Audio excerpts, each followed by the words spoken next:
En matière de pression, la coupure du robinet ukrainien est inversement proportionnelle aux conséquences pour plusieurs pays européens.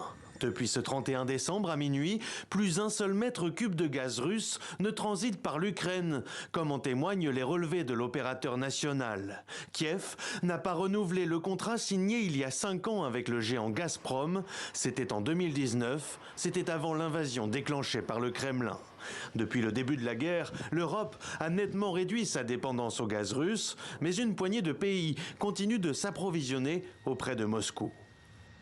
Il existe des alternatives, mais elles ont tendance à être un peu plus chères que le gazoduc russe. L'impact se fera particulièrement sentir en Autriche, en Hongrie et en Slovaquie, où le prix du gaz va probablement augmenter.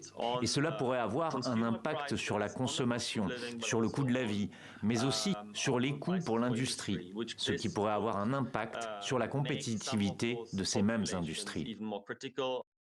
Ces dernières semaines, Budapest et Bratislava se sont plaintes de la décision de Kiev. Et le Premier ministre slovaque Robert Fico avait provoqué la colère de Volodymyr Zelensky il y a plus d'une semaine en se rendant à Moscou pour tenter de trouver une solution dans l'urgence avec Vladimir Poutine. Le gaz russe représente environ 90% des importations de son pays. Nous nous battons pour nos vies. Robert Fico se bat pour l'argent. Les accords obscurs avec Poutine sont soit un échange d'intérêts entre États, soit il travaille pour lui-même. Nous lui avons fait une proposition de compensation spécifiquement pour les Slovaques au regard des pertes liées au transit russe.